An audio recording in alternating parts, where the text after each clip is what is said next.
उन्होंने कहा कि जोशीमठ में अभी तक 2 होटल जो भू धसाव के कारण लटक गए थे, उनको डिसमेंटल करने का आदेश दिया गया है।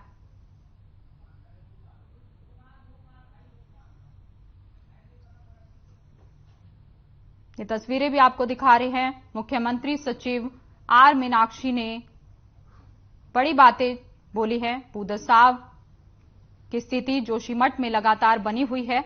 मुख्यमंत्री सचिव आर मीनाक्षी सुंदरम ने प्रेस वार्ता की और प्रेस वार्ता करते हुए जोशीमठ आपदा को लेकर बड़ी बातें स्पष्ट की हैं। उन्होंने कहा कि जोशीमठ में अभी तक 2 होटल जो भू धसाव के कारण लटक गए हैं, उनको डिसमेंटल करने का आदेश दिया गया है।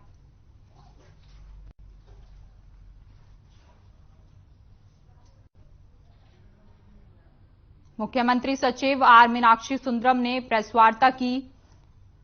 इस दौरान जोशीमठ की स्थिति के बारे में चर्चा की और साथ ही भू धसाव की स्थिति को लेकर कई बातें सामने रखी।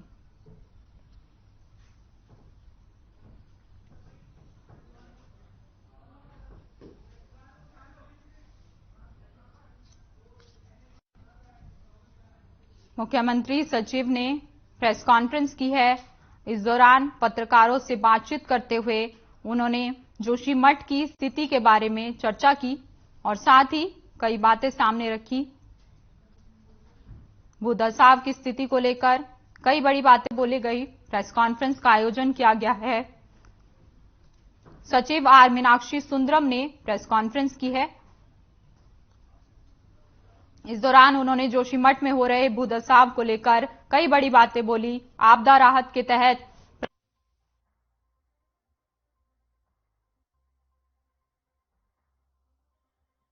एक सवाल उस पर पूछ लेता हूँ, सर्वे और मुआवजे के लिए कोई समयावधि निर्धारित की है?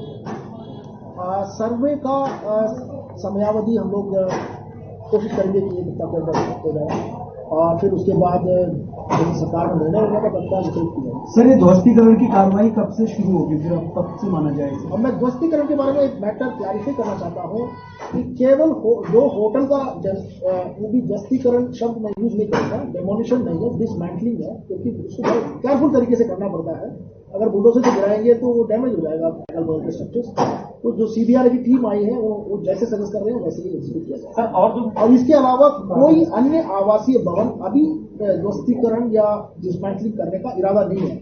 लेकिन अभी स्टेक होल्डर्स के साथ मीटिंग हो रही थी तो कुछ स्टेक होल्डर्स ने स्वयं डिमांड किया था कि मेरा स्ट्रक्चर डिसमेंटलिंग कर दिया जाए।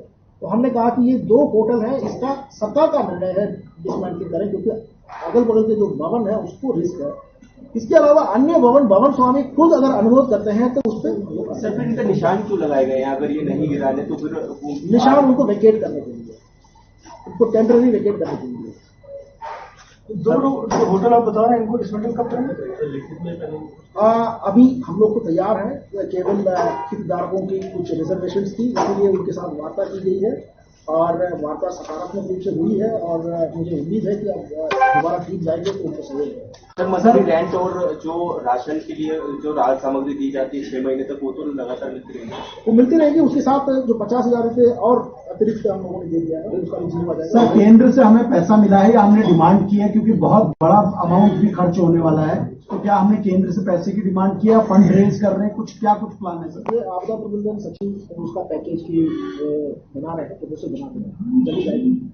में सहयोग करने के लिए अनुरोध किया है और उनकी जो शंकाएं हैं उसको दूर किया है। उनको पैकेज को लेकर के कुछ लिखित में चाहते थे, तो हमने कहा कि आज के जो डिस्कशन है उसका कार्यनीति बनेगा और कार्यनीति काफी आपको मिलेगा।